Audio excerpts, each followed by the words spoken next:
Welcome back, everybody, and you're listening to the Raw Knowledge Podcast with your host, as ever, myself, Alex Connor. And today I'm back with another talented guest. I'm joined by Taylor Victoria. Thank you for joining me this morning. How are you? I'm great. How are you? Thank you for having me as well. My pleasure. I've got my orange juice. You've Nice. burnt your mouth on your long black, and Yes. we're all ready to go, aren't we? Yeah, we're pumped. So I guess for the audience listening and watching, we met first on a networking event by a mutual friend. We were doing a little bit of a talk, and then we got chatting, and it sort of went from there. And you've got a lot of very, I think, insightful and valuable information to share. So Thank you. I guess for people to paint a picture initially, tell us who you are, what you do, and more importantly, why you do it. Okay, amazing. Well, my name is Taylor Victoria. Who I am, what I do. First of all, I just love to have fun. That's the main thing that I like to do. In terms of, I guess, life and career, what I do is I run a virtual assistant agency called Outsource Monkey. So we pair international business owners with online experts in the Philippines to help with marketing, lead generation, content creation, a whole bunch of different tasks that you need done online. And why I do that is because I literally want to change the world. I want to, my vision with the company is to shift international economies towards collaborative business growth and work from home opportunities, because I truly believe when business owners can get support at a much more affordable rate, and when people in the Philippines, online experts in the Philippines, can work from home, everyone will live an extraordinary life. So that's who I am, what I do, and why I do it. That's good. That's a great synopsis. And you're not wrong, though. I mean, at the end of the day, it's sort of like the whole maxim, no one wins the game alone, right? Yeah. The strength in numbers. And I think from a business perspective, it's always about a win-win-win, right? It can't be like a win-lose scenario. Yeah. And with that there, that's one thing I was just thinking about. It's like everybody wins. Like everyone benefits from that scenario.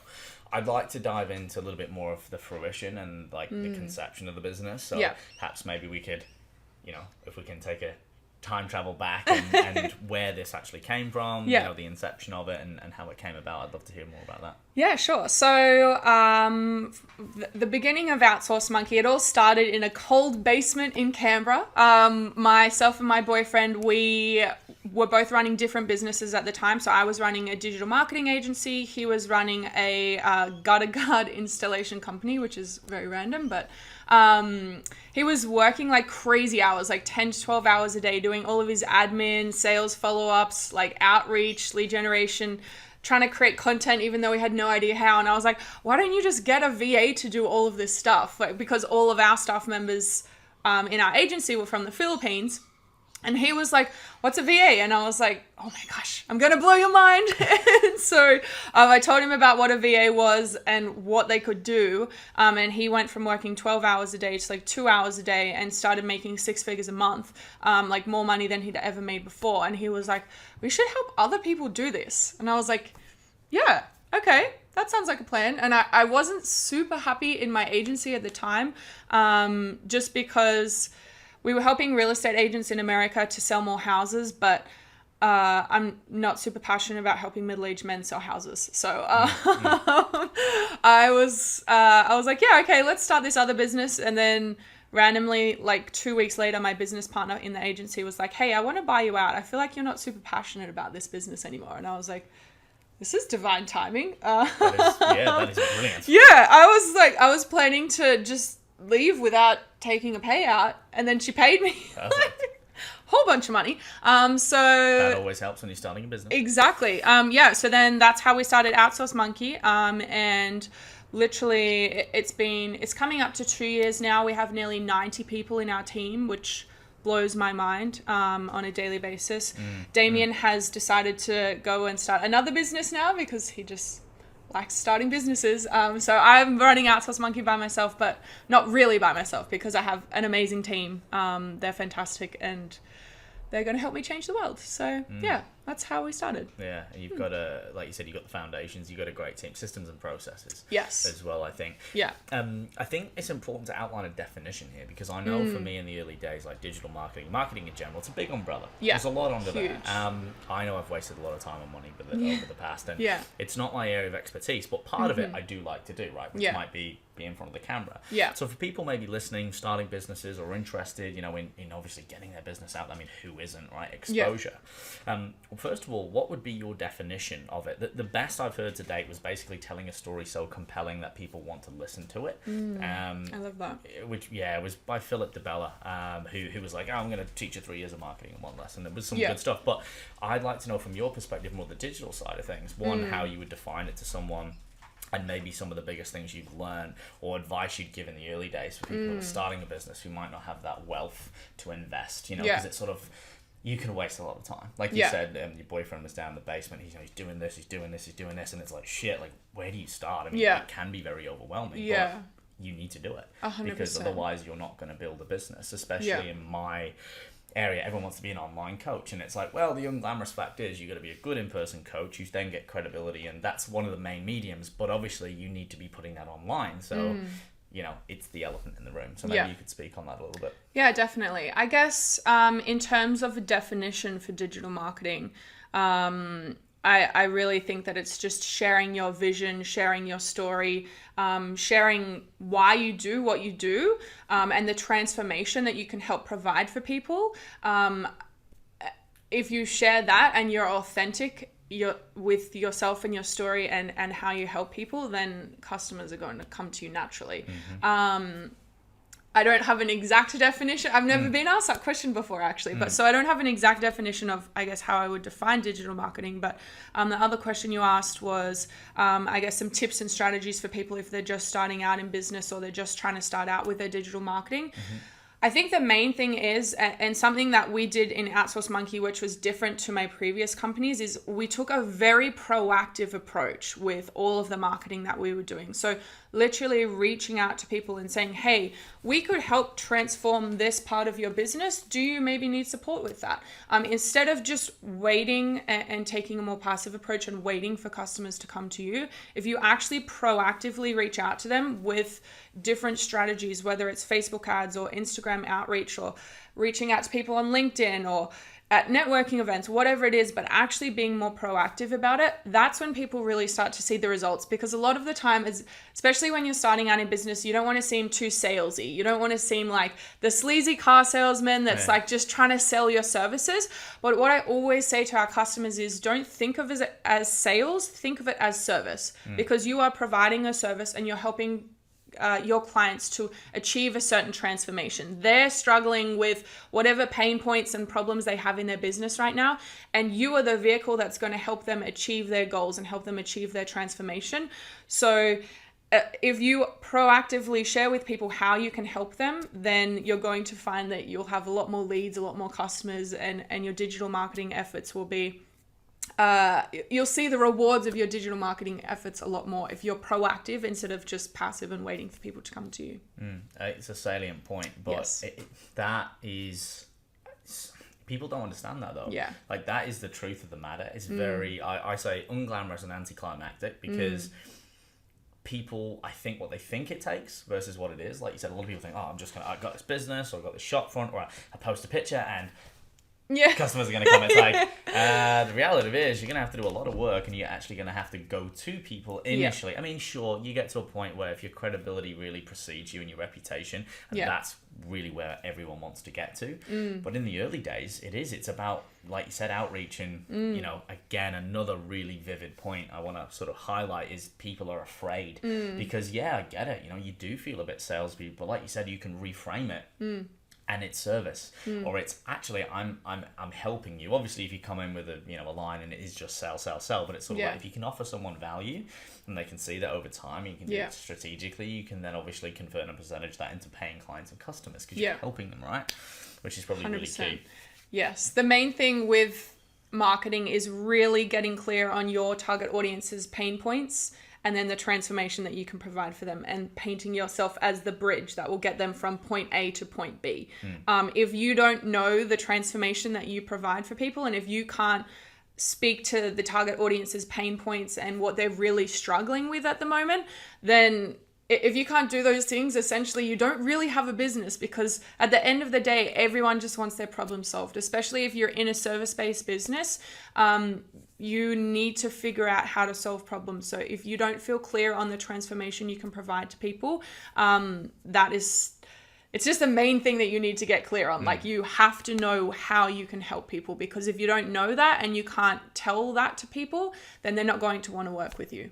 Which is gold. And I think a lot of people will rethink that. Yeah. Whether they're in the business now or starting one, or even people who are spending money on service or products, because ultimately you're right, we're solving a problem, right? If you can find a problem and you can solve it, you've got a business. As long as you can do that very clearly and absolutely, where, like you said, a lot of people are very unclear on what they deliver. I guess in my industry it might be, okay, someone doesn't feel and look good and I can help you look and feel good. That's very vague, but that's kind of the consensus of it. But it's like, why? And then bridging that gap and showing credibility, which I think is really, really key. Yeah, but you've even sort of taken it one level further. Like, when you were speaking at the event that we both spoke at, you said you help people look good, help people feel sexy naked, or something like that. Look and feel good naked. Yeah, exactly. And I was like, damn, I want to look good. Like, I want to feel good naked, because especially for women, like, it's, I guess you've sort of touched on a point that a lot of us feel self-conscious about, just because of the way that we've been raised, and media and social media and magazines and all of that sort of stuff. A lot of people feel self-conscious maybe when they are naked. So you sort of took it to that next step and really, I think, with the way that you phrased that, understood what women in particular really do struggle with. It's feeling and looking good naked. And that's what you help people with. That's the transformation that you provide. And that's why it really stuck in my mind, is because it really clearly demonstrated what you help people with and the transformation that you provide. So for anyone listening, like, if you are starting out, or if you have your business, like, make sure that it's very clear the transformation you provide for people, because then it will stick in their mind and they will remember. Because I literally remember that line. Out of everything on the day, I was like, damn, Alex is going to help me look good naked. That's literally what you help people with. And it's funny you mentioned that, because there's been a lot of effort that's gone into that statement, because I thought about it, and men are like more visual, so I'm like, look, and women feel, like, emotional. So it's like, look, feel, tapping into two. But also, so epiphany I had when I was working with a coach years ago, he goes, look, you know, everyone puts, you know, what's your job? Oh, physique and nutrition specialist. Okay, well, great. Right? And then people put on the board the qualifications. He's like, tell people what you actually do. I'm like, what do you mean? He's like, well, you do that, but that's not what people come to you for. He's like, people come to you to move pain-free, look and feel better naked, right? Eat healthy. Like, it sounds so simple. It sounds so simple. But like you said, it's key. And when someone says, what do you do? It's like, well, this is what I actually do. That's my job title. Like you said, it pricks people's ears up, because who doesn't want to look and feel good naked? I mean, we all do, right? So I guess, like you said, it's key to be able to make sure that you're aligned with that statement and what you can actually do for people. 100%. Totally. Would love to talk about some of your biggest challenges starting out with Outsource Monkey. I think there's a lot to learn there, and people's struggles and tribulations. What are some of the obstacles that you had to face and overcome, and what were some of those learnings in the early days, or even still now? In the early days, it was learning to run a business with your boyfriend. Very good. So we were very fortunate that we both have very different areas of expertise in business. So mine is digital marketing, content creation, all that sort of like funnels, websites, online stuff. And his was very much sales, calling, follow-ups, like, and then business development and growth strategy sort of stuff. So we were very fortunate that we had our own sort of lanes, but we did start it during COVID. So we were locked down, we were working together, living together. It was like, we didn't see anyone else for like the first 10 months of the business, besides our family. So yeah, that was one of the challenges to begin with. Also just trying to figure out how to make yourself different, because, and I'm sure you've experienced this as a coach as well, like there are a lot of coaches, there are a lot of virtual assistant agencies. It's like, okay, how do we make ourselves stand out? How do we make ourselves different, so that somebody does want to work with us? So trying to get really clear on what makes us unique, our USPs, all of that sort of stuff. And I think more recently, well, the next challenge also to do with my boyfriend. When he left the business, that was really challenging, because I went from having two of us to running the business, having very clearly defined roles, and then I had to do all of that stuff. And I was trying to do two full-time people's jobs with not enough hours in the day. And it was just so busy for the past few months. And so I really had to focus on getting clear about, okay, what were the roles that he was doing that I want somebody else to take over? And obviously I can't employ someone that's going to do all of those things, because as a CEO, you can do so many things, but if you try to replace that with other people, you might have to hire multiple people. So I had to hire maybe 4 to 5 people to fill all of the things that he was doing. But now that I have that team that's in place, I can do fun things like this, like not have to stress about the business burning down if I take a couple of hours off to go to record a podcast or speak at an event or do something like that.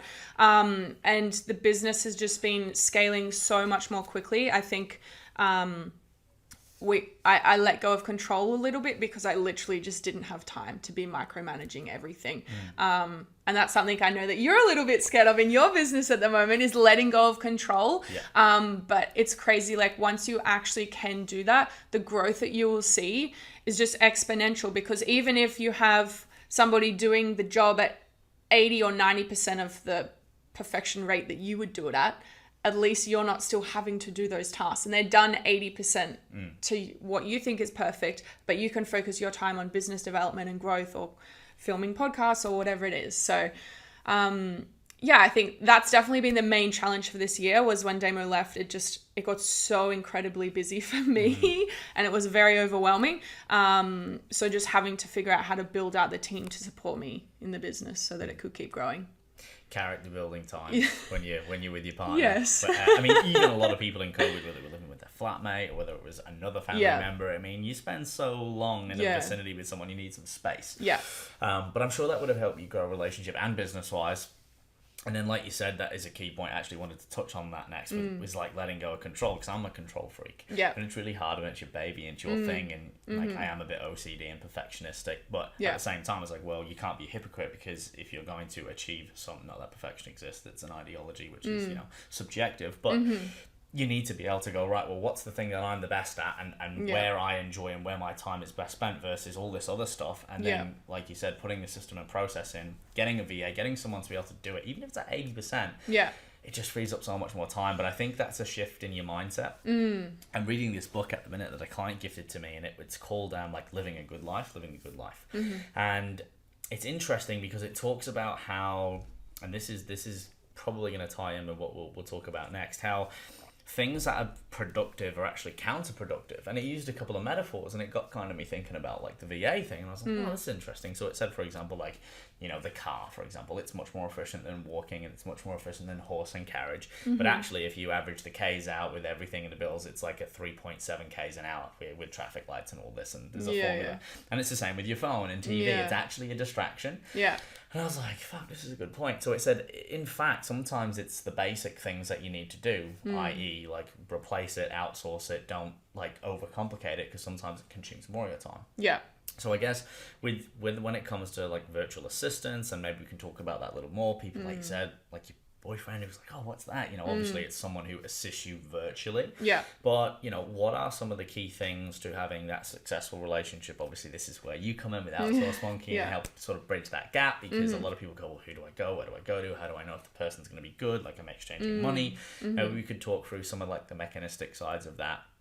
But also maybe some things that help people kind of, trust that process and let go, like myself, like going through this at the minute, but I know I'll do it. And I'll be like, oh, I should have done that like ages ago. I love that.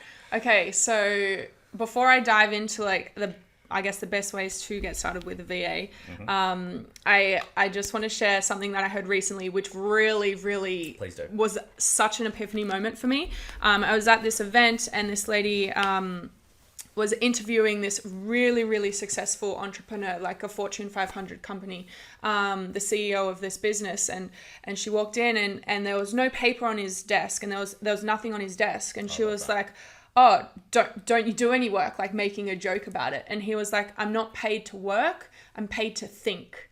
And I was like, oh my gosh, isn't that so, like, that really hit me, because especially when you are trying to grow your business, you're always doing. Yes. You never actually just sit down and allow yourself time to think and plan. And well, I don't anyway. I've literally now, since that, scheduled it into my calendar, like thinking time every Friday, 2 hours thinking time. It's true. But I just thought that was it was just such a big mindset shift for me, because I was like, damn, okay, if I really want to change the world and get to the point where, like, achieve my vision, I can't just constantly be doing. I have to actually differentiate myself from everyone else in the team, and they get to do the doing and I get to focus on thinking.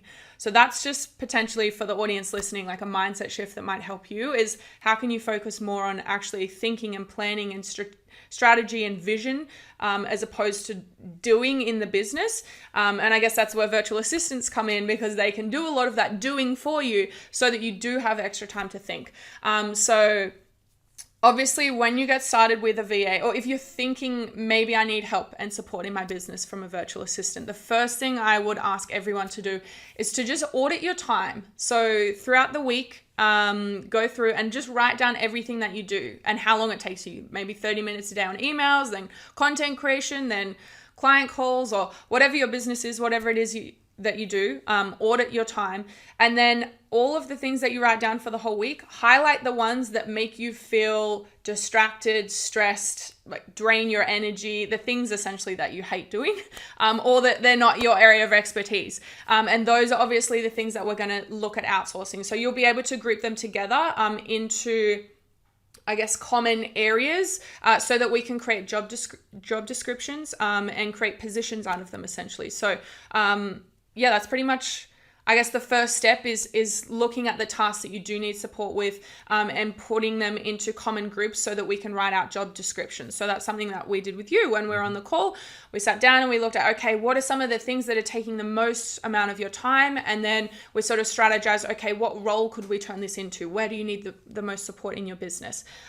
Once you have the job description outlined, obviously you can either try and find the person yourself. There's lots of websites you could go through, Upwork, Fiverr, onlinejobs.ph, or you could work with an agency like us. It doesn't have to be us. If you want to work with us, then sure, I'm not going to complain. But link in the bio. Yeah, link in the description. But essentially, I guess the benefits of working with an agency is that we take care of the whole recruitment process for you. So especially if you're a time poor business owner, going through, like, if you maybe get 50 applications for a position, going through all of the applications, interviewing the top people, trying to decide on the best person to hire, that's a very timely process. And then if there are ever any issues with your VA or with the person that you hire, then you have to do that whole process again. Whereas when you work with an agency, well, we do the whole recruitment round again if there are ever any issues for free. I'm not sure if other agencies do it for free, but yeah, I guess it saves a lot of time when you work with an agency, and it just helps to streamline some of the management and the systems and the processes and everything like that. So for example, like, I've shared a lot of my systems and processes with you. They are essentially like plug and play systems that you can just change a little bit and put into your business. Whereas if you tried to hire somebody yourself, you'd have to just try and make up all the systems in your head. Figure all that out. Exactly. It's just harder from scratch. Yeah, it's definitely harder. And I guess as well, because like myself or even other virtual assistant agencies, we've been working with VAs for a long time. We know the best ways and the best systems and the processes and how to get the best success. So you can sort of lean on that knowledge and then set yourself up for success if you work with an agency like us. So yeah, I guess in terms of just overall summary, the first thing that you need to do is just get really clear on the job description. Then you do the whole recruiting process, and then you hire somebody, and then we need like systems and processes to make sure they have the best success possible. Because essentially, particularly when you work with people online and they're not getting like in-person training from you, you need to make sure you have processes and ways of working outlined, because otherwise they're not going to know what to do. And it's going to be really hard for them to succeed in their job because there's no way for them to follow, and it's harder to learn in an online space. So yeah, I think communication is really key. That is very clear. It kind of brings to mind a book. I'm sure a lot of entrepreneurs are familiar with, the 4-Hour Workweek. Yeah. And he's going through, and I've read that book so many times. Yeah. And I think, again, take it with a grain. Take the good, but don't, because it can be quite overwhelming. Yeah. But, you know, that whole, like, write the email is like, do you understand? Like, write it back to me. Yes, it is. But again, it's like you know, the great thing about going with a company like yourselves who's established, and I always say this in life, like, if there's something that you want to do or learn, invest in people or resources and just cut waste. Yeah. I use a basic example, like, you know, I wanted to learn the piano. I had this knowledge. I'm like, okay, why don't I apply the same philosophy? So I'm going to find someone who's good at playing the piano, someone who's good at teaching. I'm going to invest my time and money, and therefore I'm going to just my trajectory for success was just like, wow. I was like, actually, it's not, I mean, the hardest part is just then doing, like, you just got to apply it. Depending on what it is that you're doing. But I think, you know, a lot of people overlook that. Yeah. And they struggle. And if you actually add up the time and money that you struggle, you may as well have just invested that into, you know, a company, a person, a resource that could have actually saved you that time. Yeah. Unless it's something that you want to do. But even then, it's like, if you want to be a good coach, hire a good fucking coach. Yeah. You know, it's like, and then learn what you need to do, because otherwise you don't know what you don't know. Exactly. And that's probably, one of the biggest mistakes, which might lead us to maybe some of the biggest mistakes and misconceptions you see a lot of business owners do when they come on board, or you like myself, you know, again, it's like, oh, wow, I probably need some more systems and processes for part of my business to be able to scale it. Yeah. Obviously, there's that service part where it's like, I need to be in front of the one-on-one, that's the creme de la creme. But I love that analogy that you were talking about before, and it reminds me of a time when I worked for Apple and a lot of top companies. It's very minimalistic. Now, it's not because of the aesthetic appeal. That's world class. Yeah. They don't mess around. Why have waste? I mean, mentally, physically, whatever it is, they just declutter their business, and everything has a system and a process, like you do with yourself. And you know, you walk into an Apple store, they don't have their name above the door, the logo is internationally recognized, and look at how clean their store is, and it's exemplified everywhere in the world. Yeah. Like we even, I'll share this with you. When I used to work for Apple, the screens, every night you have a startup and an end team. They have different names for them, but basically they polish all the screens twice a day. They put them at a certain angle, which is not an angle that you want, so you have to touch the screen to interact with it, and there's so much psychology. Crazy. It's world class, because it's like you go to a good office or a businessman, there shouldn't be paper everywhere. It should be streamlined and minimalistic. There should be almost nothing, because, you know, that sort of space to think and grow, and a lot of people lose that. So if anything, it's kind of that whole maxim of less is more. Well, more is more, but is less more if it's more qualitative in nature. Yeah. Because like you said, you end up, and this is where a lot of people fail with business, it's not necessarily a lack of the business, it's just the growth. Yeah. They can't handle it, and they end up becoming a slave to their own business. Yeah.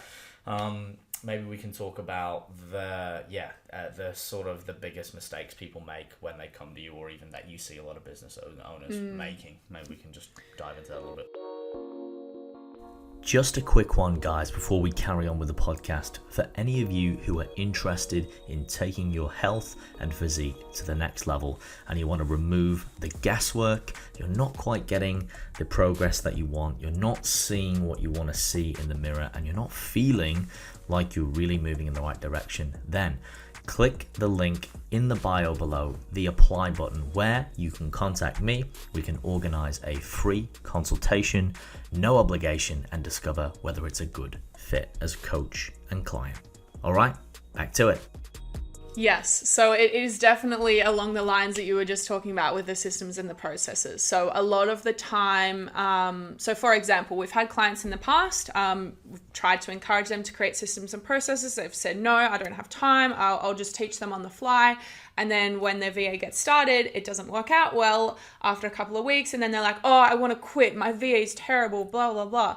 And I talk to the VA, and they're like, they haven't taught me properly what to, like, I don't actually understand what I'm supposed to do. And because they don't have systems and processes, it's like, okay, well, they didn't teach you. The VA has nothing to fall back on, to look at and rely on. So of course it's not going to work out well for anyone, because there's no actual... They're not mind readers. Exactly. Like they're in a different country. How are they supposed to know what to do?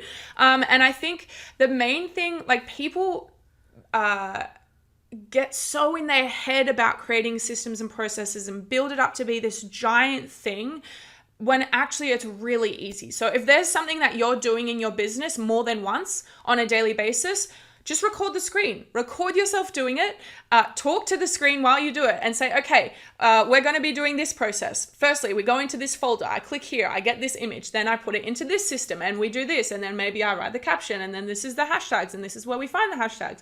Just record yourself working throughout the week, and then these videos will start to act as a training library, a training manual for your VA, so that they know the exact process that you follow. You don't have to have it all typed out, step 1, step 2, step 3 in a document. It can just be training videos, because they're actually way easier for visual. Yeah, exactly. Yeah. It's way easier for someone to learn from a video than it is like step by steps with screenshots and all that sort of stuff. So I think that's the main mistake. People come into it thinking, oh no, it's going to take me 30 hours to create all of my SOP docs. And it's like, no, just literally record yourself while you work, and it's not going to take any extra time at all. That's gold. Yeah. I actually been starting to do that anyway. Because I'm like, I'd rather have and not need to need and not have, and just have it there, because I'm like, as and when I need to like outsource these roles, or like my Instagrams, I'm like, I can't need to write the description for that, but I'm like, yeah, but everything else I don't, and I could pre-write those. And yeah, I think that's key. And like you said, we're visual, and that is the new age. I think a good example is a business plan. A business plan back in the day, it's a fucking business. It's like a ball and chain. Yeah. You know, but really now you look at a CV, 1-page document, world class. Yeah. Because it's like, just get to the point. But again, if you're working with someone overseas, visual. Like, if they actually see what they're doing, all they've got to do then is replicate it. And then obviously they'll have a few instructions, and then you can refine that over time. So exactly. It's probably I think that's actually a gold one, because I was in that same boat. And like I even said to you, communicate, I'm like, oh, fuck, Rob's going to take me all this time. And I'm like, maybe, once again, I'm a classic overthinker. Yeah. Which I think is quite, but I've constantly got to practice what I'm like, hang on. I need KISS tattooed on my forehead, on my ribs, knuckles. Just like, keep it simple, stupid.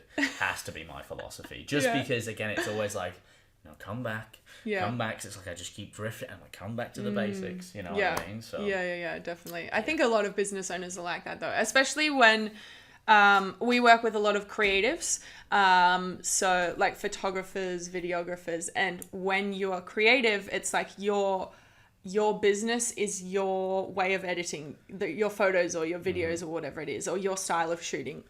So it's very hard to then outsource the editing, or because they feel like it's their baby, it's how they do it, and no one else can do it. Yes. But other people can do it. You just have to essentially get over yourself, and just allow yourself to give up control. And maybe for the first week, it's not going to be perfect, and you'll have to go in and give revisions. But if you give them live feedback and say, hey, this edit, it was great, but this is what I would have done, and just change it a little bit. If you do that with them, then they're obviously over time going to learn, okay, well, this is how I thought it was supposed to be. These are the revisions that are being given. And then they can apply that to everything moving forward. So it's definitely possible. It's literally just the business owner's own limitation in their mind about giving up control. Yeah. I think that's the key word there. You set a limit for yourself. Really, then, to me, it sounds like that everything is outsourceable. Yes. Every single thing, to the point where, like you said, you could just be doing the one primary thing that you do best in your business, whatever that is for each individual. I'd love for you to give us a run for it, like a day in the life. Like, I love this question. I know people love it. So maybe walk us through a typical day, like from the moment you wake to the time you go to bed. What is generally the routine? Yeah, sure. So I wake up in the morning and I go to F45, and then I go for a beach walk after that, or do a little meditation on the beach, depending on how I'm feeling. Come home and shower, get ready. More recently, I actually have hired, I had an intern come over from the UK to work with me. How's it going? Yeah, really good. So I've just hired him as my sales rep. So he comes to our apartment. We have like a big dining table that we work out of as our office. So he comes over at like 9. We work. He's mostly on all the sales calls now. I just focus on like the digital marketing, team building, that sort of stuff, and sort of making sure all the systems and the back end and everything is working in the business. And then in the afternoons, I don't really do that much because I get pretty tired throughout the day. So Archie leaves our apartment at like 5. Maybe I'll go for just a little walk again, have some dinner, and then if I'm honest, usually after dinner, I also do a little bit more work. Just can't help yourself. I can't because our vision is so big and I'm like, okay, I don't have time to wait. Like, I'm not a patient person. I want to achieve my goals like yesterday. Yeah. So I'm like, okay, if I work just maybe a little bit extra today, then maybe I'll achieve my goals a little bit faster. So I generally will do a little bit of work after dinner, maybe watch like one episode of Netflix just to relax and wind down, and then spooning and cuddles in bed, and then go to sleep. What time do you usually get up, go to bed? Go to bed at maybe like 9:30, and I get up at 6. Nice, yeah. That's good. That's reasonable as well. Yes. You're not like a 4 crack of dawn person. No, I tried. I did when I was living in Bali. I did. It's so easy though in Bali because it gets light so early and it's just hot all the time. Like, it's not cold, especially here in winter at the moment. Like, it's actually cold and it gets pretty hard to wake up in the morning. But in Bali it was so easy. So yeah, here, no. Also, I think I'm just at a bit of a different stage in life. Like, when I was living in Bali, I didn't have a partner or anything, but now like I actually like lying in bed and cuddling and like. Yeah. Before I was like, I'm an independent woman. I don't need no man. Like, I don't need cuddles, all that sort of stuff. And now I'm like, oh, I actually like cuddles. Yeah. So it's the human need. Yeah, exactly. It's just like being in the moment. Yeah, exactly. And doing the basics, right? Yeah. And even like getting up. One of the favorite parts of my day is I just love getting up and go for a walk. Yeah. And having my coffee. Yeah. I love that. I know. And I'm you always just like, voice message me from the beach. I'm exactly. like, oh, looks so nice. But it's like, it's simple pleasures. And I thought, I wanted to do that. I mean, yeah, it sounds like who wouldn't want to walk on the beach, but it's like, it's not anything really extravagant. Yeah. And that kind of leads me to this, and I've mentioned this a few times in my podcast, but I want to just keep reiterating to people, like, you got to start with the end in mind. Yeah. In relation to like the goals, and I want to talk more about your vision in a moment. About, I say to people, imagine you've got everything that you want, but go get all your materialistic, get all that out of the way, get all the holidays out, get all that done, but then like literally think like, what are your days going to look like? Because I think people, they never get to that bit. Yeah. They just think, oh, the holidays, the cars, this one. Yeah. I'm like, yeah, but where then are you going to live? Who are you going to wake up with? Do you have an animal? Are you going to get up early? Are you going to get up late? Is it cold? Is it hot? And when you really kind of depict that, it actually really gives you an insight and going, okay, well, if that's what I want my life to look like, next bit, what are you willing to do to make it happen? Yeah. And what do you need to do? Because that kind of then gives you an insignia of what your job or your role might look like. Because if it's somewhere where you are working abroad or you're traveling, it's like, well, you probably need to work online unless you're speaking at events constantly, right? Yeah. And it's kind of that whole like clue, like if you do want to work for yourself or you do want that kind of lifestyle, they might be like, well, is there a company that can do that you can work with, or do you need like to have your own business? And I'm just really passionate about that because I don't think like everyone needs to have their own business. Like I'm a passionate person, you're a passionate person, we're go-getters, we're impatient, we want to make it happen, we've got a vision, Some people don't, and I'm like, hey, like that's fine, but like you're kind of a hypocrite if people go, well, yeah, you want to do this, but you're not doing it. It's like people like the idea of looking and feeling good, but when it comes down to it, and I put them in a room full of mirrors, they're actually like, oh, and I'm like, yeah, well, let's find out. Like, but either way, now maybe that's not for you, and if you do, this is what is required. Yeah, it's not glamorous, it's not magic, and it ain't gonna happen itself. And I think that's the same with business. Like people like the idea of it, but you and I both know. It starts with a pretty, like people think, oh, you're doing well now, I'm doing well now, like there's more to go, but you've not seen that 10 years that's came and all the failures and the feedback, which has helped get us to where we are now. But I would love to, and if you want to revisit that, and if you've got anything to add, please do. But I did also want to ask you about, you've mentioned kind of like where you want to take the vision of the business, but it's up to you if you kind of want to maybe talk about some of the tougher times, and then maybe we can contrast that with where you want to go and what you're doing now. Yeah, I do love, I don't love talking about the tough times, but there definitely were tough times, and people, especially like, this year in particular, everyone, oh, your business is doing so well, and because I've been speaking as well, so, oh, you're speaking on stages and like crazy, you're so successful, and I'm like, and everyone wants to be your friend. You haven't seen the past 7 years of like blood, sweat, and tears, and grinding, and like no sleep, and like just literally, even when I first moved to Bali, I started my first business. I had one client. I was making $600 a month, and my rent alone in Bali was $700 a month. So like I was $100 down a month from day one. I had to make it work. I was literally going to be homeless and sleeping on the beach in Bali. And so I was just at the co-working space every single day, like hustling so hard, trying to make it work. And everyone's like, oh, you live this crazy, fabulous, extravagant life in Bali. And I'm like, yeah, sure. No jokes. I was literally just in the co-working space the whole time, just working, trying to figure stuff out because I didn't have a plan B. I didn't have a backup plan of like, oh, my parents can give me money to fly home. No, like they couldn't give me money. No one could give me money. It was like, I make this work or I will be homeless. It's funny when you don't have a plan B, how you make plan A work because you have no other option. So yeah, it's definitely... it's been like 6 or 7 years of solid grinding to now finally start to see success and feel more successful as well. So it has been crazy. But in terms of my vision, I guess, well, for Outsource Monkey, I have a very big vision, obviously, that I shared a little bit at the start.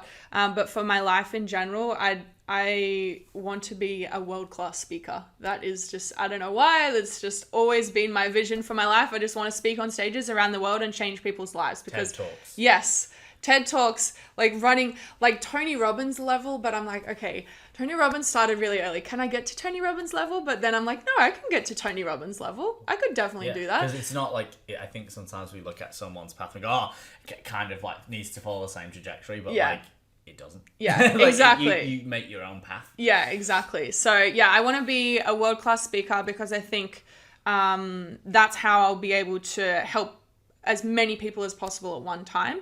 I really am very passionate about helping young people, I guess, escape the system or not follow the traditional path that we've been taught to follow of going to uni, getting a full-time job, and then working for 50 years until you die. Like, that sounds fucking terrible. Why you're in debt. Exactly, like paying off a huge loan. And so, yeah, I went to uni and I owe the government like $40,000 now. And it was the biggest waste of my time. Like I did communications and advertising, and I got taught about newspapers and TV and radio and billboards and all of this stuff that is just not even relevant anymore at all. And now I owe the government 40 grand. And I'm like, well, that was a waste of my time. So I just want to help young people realize that they can actually do something that they love and that they're passionate about, and they don't have to just work for 50 years and then retire for 10 years on like a shitty pension or whatever it is. That's the big vision. I'm just trying to figure out how to make that happen. Obviously, I have Outsource Monkey, and that's great at the moment for like my income and getting me to a certain point. It's a but vehicle. Yeah, exactly. And I'm literally in the process now of starting to plan out, okay, how can I start to do more of the other stuff on a daily basis? So recording my own podcasts and launching a YouTube channel again, and starting to put that message out there for young people that you don't have to follow the traditional path. You can do what you want and be super successful at that. Don't listen to your parents, essentially. Yeah, So be your own parent. Exactly. So yeah, I'm at a very fun stage now where I'm literally starting to plan out, okay, what does this look like for me? Because I know I want to change people's lives. And now I'm just trying to figure out how I'm actually going to do that. So I know there'll be events, speaking, maybe courses, maybe going into schools. I don't know. Networking. I'm planning. Yes. I love networking. So yes, that as well. Yeah. But yeah, I'm at a very exciting time where I'm Yeah, just starting to plan it all out. Incredibly inspirational stuff as well. I think, I'll jump back to the start there. You talk about being in Bali. I think the fire is often more motivating than the feathers, meaning that, when you are, it's like that parasympathetic versus sympathetic nerves. If you're being chased by a dog, you will get over that fence. Yeah. 9 times out of 10, right? Unless there's an impossible feat in front of you, you'll generally make it happen. Your body gives you more, and sometimes that's what we need. And I think when we talk about business and starting, sometimes, without being completely, sort of, I'm trying to think of the word now, it's just left me, but, you've got to just go all in. You've got to dive in, because if you dip your toes in, you never fully know. And I know that's what happened with myself as well. It's like I always sort of dabbled, but it was only when I was like, you know what, I am fully willing to fail. Well, failure feedback, right? I'm fully willing to, because it won't be as bad as I think. Yeah. all right? But 9 times out of 10, if you've got that sort of like, hey, like now we've got a real motivating factor here, because like you said, sleeping on the beach or being homeless, you know, from someone who's not from a third world country, that's pretty scary. Like that's a very, so like you get up and you just do what you've got to do. Exactly. That's, like I was saying before, in Bali, I was literally up at 5 a.m. every day. Like I was just hustling, and I was in such a hustle stage of my life, and that's why now that I have more money and my business is going better, I'm okay to like sleep in a little bit and spend time cuddling and doing cute things and all that sort of stuff, because I'm just at such a different stage in my life, and with the businesses as well. And I think that's something really important to share with the audience, is that you will go through hustle stages, and that's okay. It's not going to last for forever. It's not going to, you don't have to get up at 4 or 5 a.m. for your whole life. You could do it for 6 months or a year, and that's going to put you 3 or 4 years ahead of what you would normally be. But then after that year, you can chill out again. So I think it's very important to stress that as well, as if you're going through a hustle stage, it doesn't have to last for forever. That is a really good point to really talk on, because you know, you hear a lot of people when they do business, and you sometimes like, oh, who's done it worse? It's like, well, no, but we've all kind of gone through those periods. I remember a conversation with my uncle. He's in Italy, and he has a book company, and he makes like stationery and books for a lot of the Italian schools. And he started with nothing, and he's grown. He's got a massive empire. It's brilliant. But I actually spoke to him as an adult when I went back. I think it was last time when it was now early 20s anyway. And I said, oh, just out of interest, Tony, you know, like, what were you doing, you know, like when it started? And he was like sleeping on the floor of his business, and he was doing all this. And I'm like, oh, and I'm someone who I like to look at trends. From successful people, you know, when we say success, you know, in all holistic senses of the word.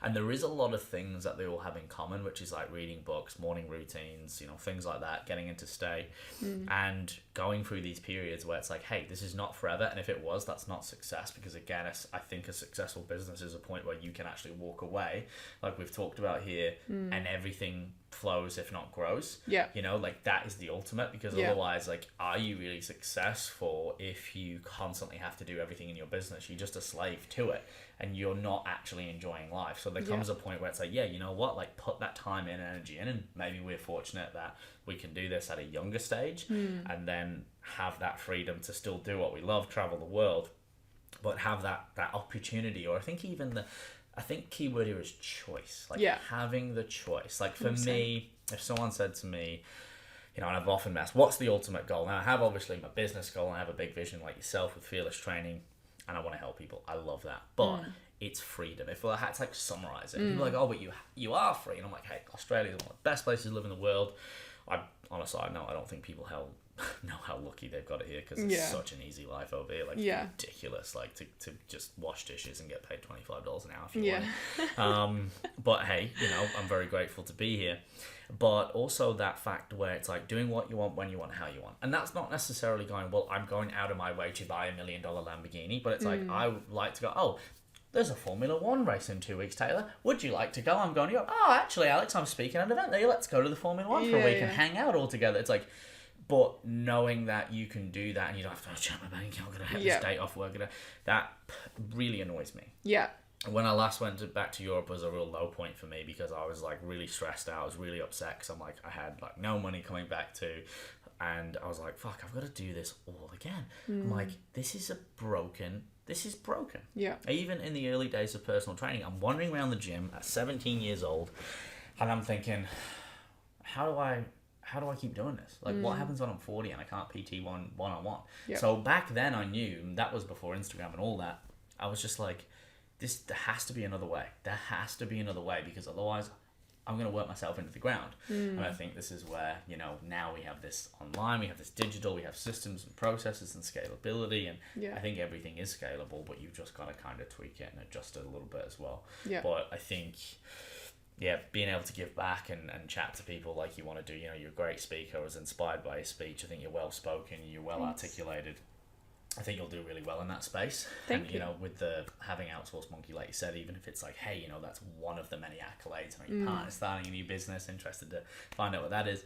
But just, you have this trajectory, right? But ultimately, it's like, what's that? Again, we've talked about it, reverse engineering. Like, start with the end in mind and be able to go forth. And like you said, it doesn't have to be any particular way. Yeah. You can write your own vision. But ultimately, I think if you trust the process, you take action, you align with your beliefs, I do believe it does come into fruition. 100%. That's my belief. I think if you are clear on what you want to achieve and you're relentless in your pursuit of that, there's no question about whether if it will happen, it's just when it will happen. Like for me, I know I'm going to be a world-class speaker. I know that's going to happen. I know I'm going to change lives at scale. It's just about when. Like, is it going to be in the next 5 years or the next 10 years? Who knows? Like, I know it's happening. It's just about when. So I think if you are really determined and you do want to change people's lives or make a difference in the world, like, just decide that it's happening. And then just all you have to figure out is, like, when it's going to happen. And, well, you have to figure out the how as well. But, like, you will figure that out over time. Yes. But if you know you want to do something, just decide you're going to do it, and then you'll figure everything out. It's just about when it will happen. It is. It's like being on that bus, and then I always say if you never give up, you can only succeed, because that's the law of averages, and that's just simple maths. Like if you just, and I love the word you use. I use it a lot. Relentless. Relentless consistency is like the two paradigms I like to give together, and I think I learned this from Chris Williams. Was another world-class speaker, came from nothing, owns nightclubs. Now he's got like a fucking Joe Rogan level podcast going on it's here, crazy. Right? Crazy guy. And, he talks about how consistency wins out. And I think, again, we can use that whole fable, the tortoise and the hare, but it's true. Like, if you just keep chipping away, and obviously, you make these little micro adjustments and you're not banging your head against a wall, and even sometimes you got to, like, you will get there. Yeah. Because if you don't give up, you will succeed. Eventually, door will open. Yeah. And I wanted to talk about something that I've experienced, and I believe you had, and I think you kind of like touched on it before, which is like imposter syndrome, which is where you get this success and it sustains. And for me, I was always like, I'm just waiting for someone to like wake up and all my clients to leave me and all this. And it sounds horrible. And you're like, what? You're so confident and you're getting results. Why would you ever think this? Yeah. It's self-sabotage. Yeah. But every person I've spoke to that's achieved something tangible in life, they've had this. So I wanted to ask you, have you had this? And how have you dealt with it? What have your experiences been with it? Yes, definitely. I've had it, especially when I first moved to Bali. Because I came from Canberra originally, and I had quite a sort of toxic family environment back in Canberra, unfortunately. So I was in Bali, like living my best life, doing my business, like just trying to build an empire. And my brothers and sisters were back in Canberra, and I was just feeling really guilty. Like, who am I to be running a business over in Bali, like living my best life when they're back in Canberra and they're struggling? And then when I started getting a lot of clients paying me, I was like, oh my gosh, like all these people are paying me. I don't even know what I'm doing. Like, how are they paying me for all this stuff? Like, it was really bad at the start. And I guess the way that I overcame that, in terms of my family, I realized like I can't help my brothers and sisters if my cup's not full. Like I can't try and fill up their cup from an empty cup. That was a big, I guess, realization for me. And then in terms of my clients and feeling like I had no idea what I was doing, I just focused so much on learning. Like in the first 2 or 3 years, I just watched every webinar, watched all the YouTube videos, downloaded every freebie. I think that's like every business owner though, but I just educated myself. I took a whole bunch of online courses so that I felt like I actually had the skills and the ability, I guess the credibility to be able to be paid by clients. But I think it like everyone experiences it. Every next level of success that you get to, it's like, whoa, even at the moment, like our business is going so well, it's insane. Like we have 90 team members. We're making like $70,000 a month. And I'm like, how am I making $70,000 a month? Like a year ago or a year and a half ago, I didn't even used to make that much money in a year.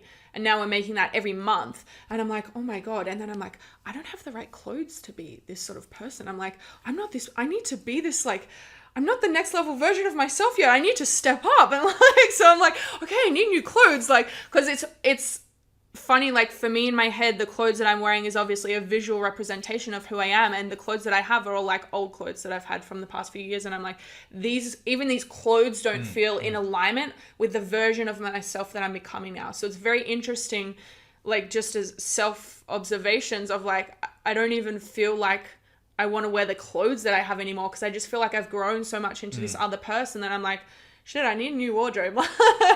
It's funny. It's just been so interesting to observe the changes in my mindset and how I'm like, okay, I need new clothes. Like, this apartment's not feeling good anymore. Like, it's just all areas of your life start to level up once your mindset levels up. So yeah, it's true. It's very interesting. It is very exciting as well. Yeah. And I think that's where you have those shifts sometimes as well, and then you get to a point where you're like, oh no, I got this. Because if you are doing continually great work for people and you're getting results, there's the credibility, the proof's in the pudding. Yeah. You know, and ultimately, I say this all the time in my industry, it's really cutthroat. All personal trainers are promoting one and the same thing. We are definitively slightly different, but ultimately, we're all there to improve someone's body composition. Yeah. Fact. How many people are doing it? Because if I went to a tattoo artist and I said, hey, thinking of coming to you, probably seen some pictures online, so I wouldn't even be there otherwise, but, you know, can you show me some of the work you've done? Because I'm into calligraphy or this, and apparently you do that. And they're like, and they point to a tattoo on their arm, and I'm like, oh, great, you did that? Oh, yeah, but what else? And they weren't starting off, I'd be concerned. But yet people every day pay money to trainers who get no results. Yeah. Right? Like, tangibly no results. Or like, I feel a bit, I don't care if you feel a little bit better. Like, I know this is savage, but show me. Yeah. Show me a portfolio of results. If you've been in the industry for years, show me. I want to see people's pictures. I want to hear testimonials. I want to read them. And I've helped a lot of trainers build six-figure companies, and I'm not like, that's not my role. I'm not a coach. Maybe I will. Or like yourself, I love to give back. But ultimately, it's like just the basics. Yeah. And being able to do that. So I think like when you get to that level and you're basically like, oh, actually, no, like I actually am delivering on what I say I'm delivering. Like time and again. And we're all learning. You know, we've all got to start somewhere. So if we're coaches or, you know, business owners listening, you know, start with something. But I would always offer, as soon as you can, get testimonials, because that's one of the biggest things that you can actually use, but not only for your customers but for yourself, because you will get those days where sometimes you feel a bit down and you second guess yourself. You're like, hang on, like, why? Like, the writing's on the wall here. And then, like you said, that translates to, you know, your alignment of who you are and how you conduct yourself, and whether that's the clothes you wear. And, you know, there's this metaphor that I read the other day, and it's about putting on the suit metaphorically every day. And it's a metaphor, right? By your body language, it sounds like you know what I'm talking about. And I had a friend of mine, and she works from home. She's very successful, sort of works in law. And she goes, I put a suit on every day. And I said, and then I was about to ask why, and I went, I think I know why. And I'm like, because it gets you in state, right? She's like, exactly, because I'm turning up. And a lot of the time no one sees me, but she goes, I get up, I do my makeup, I put my suit on, I have my routine, I sit in my office, and I'm fucking in. And she's like, and when I'm in that suit, I'm a killer. I'm like, that's what I do. I'm like, and I love that. And you know, we all have, you know, and it doesn't have to be a suit, it's a metaphor. Yeah. Like, but eventually over time, you do need to align. I think Russell Brand talked a little bit about that back in the day as well, he said, I used to not sort of sound as I looked. And then as I sort of become more successful, it actually amalgamated together, because he's very eccentric. I love Russell Brand. You love him or you hate him, but I'm very much like that, and I get it. It's like you actually start to align with that over time. So that sort of, whether it's the physical or metaphorical outfit, I think is really key. Yes. And I love fashion too, which we'll talk about in a sec, because I actually have an interesting what came from the networking event. But we'll talk about that in a minute. I wanted to, I'm just keeping an eye on time. Yeah. Rapid fire questions, I think I really enjoy. I want to get some of those before my final question. Yeah. And my first one is, if I don't break the mic on my chest, and I think you'll like this one. If you could choose a superpower, and you can make one up, what would it be and why? Oh, I always say that I would love to fly, but I feel like that's so generic. Like, everyone wants to fly. It's the most popular pick. Everyone wants to fly. Choose another one. But it is a good one. I think if I actually could have a superpower, it would be to spread light and love. Like, everyone in my energy field would just feel full of light and love. Because I think the world needs more light and love, especially in the past 2 years. It's just been heavy. Like, the energy's just been heavy and dark, and the world just sort of been not that fun. It's been okay, but it hasn't been that fun, especially with lockdowns and stuff. So yeah, it would just be to spread light and love. That'd be powerful. Be like a Care Bear. Remember Care Bear? And you had like a special. Oh, no, I'm bringing it back now. I did watch Bikini Girls. That makes us sound so old because that's a really old show, I'm pretty sure. I have one. It's got a rainbow on its chest. It meant something different back then. Anyway, but yeah, I'm pretty sure that's what they did. But that would be cool to kind of radiate that positive. Like you said, it has been a difficult few years, and it's nice to be able to pay that forward and give people that value. Yeah. The second one would be if you've got a last meal, or we won't do that, it's depressing. You've got a favourite meal combination, right? And this is, and I'm a big foodie here, so I'm talking you can have entree, main, dessert, drink, like what's your go-to favourite? That's me. Set for the evening. Okay. I love food too. I hate cooking, but I love eating. I think, okay, so there's this Thai place in Canberra. It's called Kin Thai, and it is like, oh my God, if it was possible for your mouth to orgasm, every time I eat there, it's like a mouth orgasm. They have these chive and shallot dumplings for entree, and then like red curry duck and pad pri kin, which is like a pork and bean dish. We never get dessert, so maybe if I got dessert, I would have, what's my favorite dessert? Carrot cake with cream cheese icing. Ooh. Yeah, doesn't really go with Thai, but that's okay. We'll make it work. Whatever it is, it's decadent. Yeah. I just love Asian food, any Asian food, and I'm happy. Yeah. You know you're serious about food when you describe it as a food orgasm. I do that. I'm like, just give me a minute. It's one of the beauties of life. Oh, it's like 100%. When we talk, when that question, we go, if you could choose a sense to lose, what would it be? I'm like, well, it wouldn't be the olfactory system. Because it would just literally ruin things. I know. And we take those things for granted. Yeah. It's times like that. My last rapid fire question is, if you had to give someone a tip or advise people to do a habit or something every day, a task, to improve their life, like right now, like that anyone could do for free, what would it be? Exercise. And I'm not just saying that because it's you. Did not pay her to say that. He didn't pay me to say that.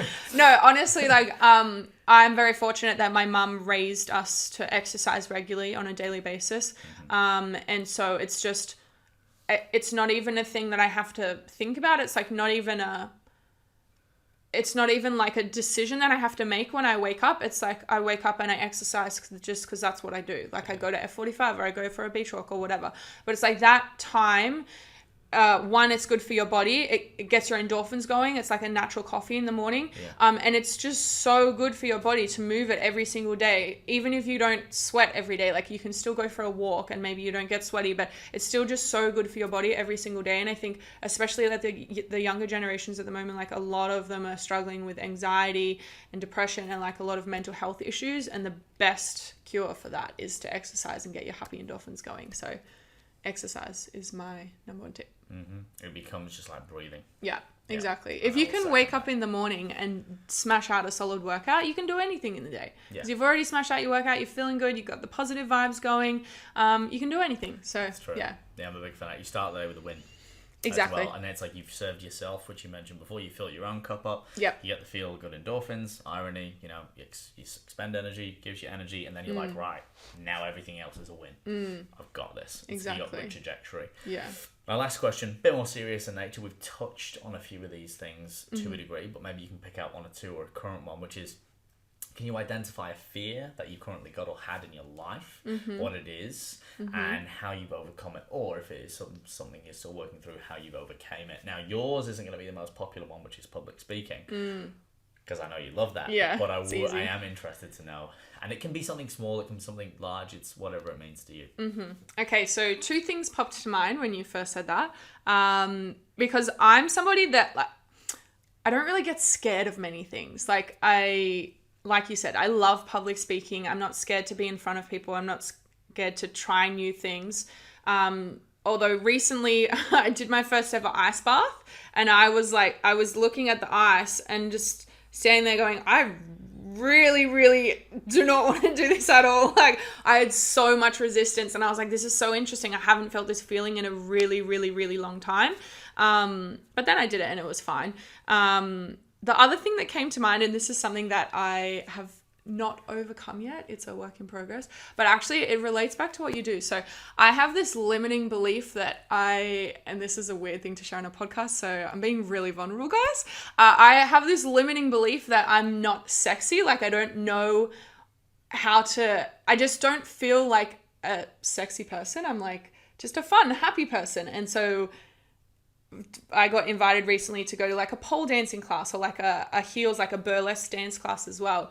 And I was like, no, like, and it was so weird because I rarely get resistance that comes up to things. I'm like, yes, I'll try anything. But then these classes where I like had to act a bit sexy, I was like, no, it's okay. I'm not going to do that one. So that was literally a few weeks ago. And I was like, this is interesting. I think I need to work on this because I didn't realize that it was the thing that I thought about myself until I got invited to these classes. And then I was like, no, I can't do those classes. And then I was like, why can't I do those classes? And I was thinking about it. And I came to the realization that it's like literally an identity thing for me. I don't identify as like a sexy person. So I'm like, I can't dance sexy because I'm not a sexy person.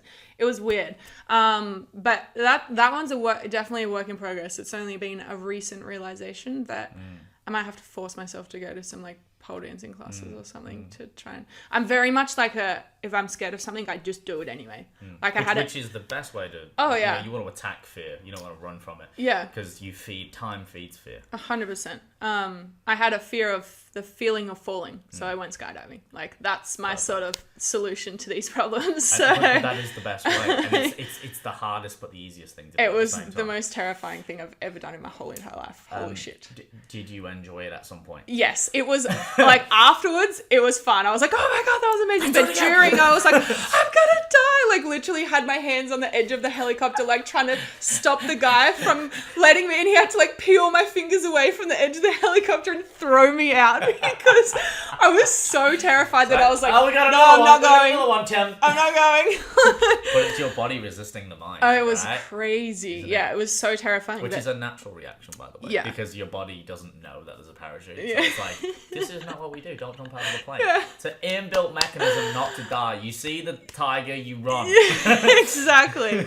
But then like I did it and it was one of the best experiences of my life because we did it in the Swiss Alps when we were in Europe. So like jumping out of a helicopter over the Swiss Alps, like it was just incredible. That is amazing. So would have been breathtaking. It definitely was. Yes, in both regards. I'm definitely the sort of person that tries to just dive into anything that I'm scared of and just overcome it. And that kind of fuels the philosophy that everything that you desire is on the opposite side of fear, which is very true. And I appreciate you being vulnerable as well about that, because I think that's what a lot of people do struggle, men and women, unbeknownst that men will never admit it, but we all want to feel a bit sexy, sassy, attractive, whatever that means. And that's not even just in the sexual sense, that's just like the premise. Yeah. And, it's like you look good, you feel good, you look good. It's a two-way street there, but sometimes it's not the look as well, right? It's the internal feeling. And I'll use a really good metaphor for everyone. We've all met individuals who are just... Sometimes you're like, this person is really attractive. And visually, they're not your quote-unquote type. Or, just cast your mind back. Everyone listening, watching, like, you know it. And you're like, this person just has something about them. Now, obviously, that's individual. But it's an inner confidence. And I think confidence is sexy. And you've got confidence. 100%. So therefore you can be sexy, right? Yeah. And everyone can. But remember, it is also subjective. Yeah. But you have to feel that first, I think. And that's kind of that backward concept, right? It's like, serve yourself before you serve others. You've got to work on it yourself and feel that way. And then go, okay, well, what does that feel and look like to me? Yeah. You can put someone in the best looking clothes in the world, but they still might not feel it. It has to become internal from external. And I think doing these classes, like, they can really help. Breathing workshops, I have a lot of friends who do this sort of stuff as well, so I can definitely refer you onto that. But ultimately it's about getting out of your comfort zone and then getting that inner confidence and getting to a place where you feel it, and then everyone else will feel it. It's like with your speaking now, it's like, you're confident, you can speak on good things, you understand the value of your words, therefore people do around you, and if they don't, fuck them. Exactly. And that's kind of like being sexy, and we've seen there's a lot of movies out there that really portray that, and it's kind of that whole carefree. It's not necessarily disrespectful, but it's like I believe it. I think the best one I've watched lately, and it actually brought a tear to my eye eyes, and it was really inspirational, which was Queen. And I should have watched it when it first came out. My mum and dad's like, you got to watch it. And I'm a big metal fan and rock fan. And I just love how he was depicted, Freddie Mercury, but he was so ingrained in his belief. And that for me was powerful. And what I took out of that is, if you've got a vision and a passion, go with it. Know when to disagree and go, no, this is the way I want it. Yes, it might be breaking the mold, but this is going to work. I know this is going to work. This is a thing. People are going to want this, and I believe in it, and therefore other people will. So I think there is that internal power of that vision, which can really, really transcend. But yes, that's my 2 cents on the matter. Yes, I actually just redid my screensavers on my phone and my laptop of like the next level version of myself, what I'm manifesting, and there's a few sexy pictures in there. So there you go. I'm manifesting. It's going to come. It's going to happen. And it is important. You know what I mean? To like have that as well. Yeah. Like constantly building the internal and the external, because it obviously all helps. Yeah. And I think like visual images are great. Like I used to have a vision board, but now it's on my laptop vision board consistently in my subconscious. So if you can, like you said, and I always say to the females that I coach, I'm like, if there is a physique or a person, and it might not be the person in general, it might be what they represent, like we'll forget who it is, like unless it is, but it might be like, what do they like embody? And it might be like, okay, you like that look, but that presence, that confidence, this kind of, combination, and then go, okay, well, how can you take from that and then make it your own? Yeah. And then you come up with the best version for yourself. So Yeah, I think that's 100%. A really powerful tool as well. Love that. For the people watching and listening who want to know more, or they want to reach out, they want to get some assistance from yourself, they might want to chat to you, they might want to, employ your service with Outsource Monkey. Where's the best places for them to go and reach out? Yeah, so if you want to find Outsource Monkey, you can just Google outsourcemonkey.com.au or outsource_monkey on all the social platforms. If you would like to follow my personal Instagram account as well, it's taylor.victoria with 2 A's at the end because 1 A was already taken. So taylor.victoria or outsource_monkey. That's where we're at. And it's always the same with the Instagram handles. Yeah. It's just, you got to do what you got to do. But as always, for everyone watching and listening, I will put those links in the description, in the show notes below. As always, guys, you already know, like, comment, subscribe, importantly, share, pay it forward. Someone who will get a lot of value out of this. I know you know it. So at least one person, guys, literally 1 or 3 people, you can do it. Helps the channel grow. And that's why we're all here to share the knowledge. So, Taylor, I really appreciate it. Thank you for having me. Thank you for your knowledge. No worries. Sure there'll be more. And guys, until the next episode, as always, you know it, we've talked about it. Stay fearless. For those of you who are confused, frustrated, and sick and tired of not seeing the results that you want or deserve, make sure that you click the Apply for Coaching button in the description below and line up a completely free consultation with myself where we can discover if it's a good fit as client and coach and take your health and physique to the next level once and for all.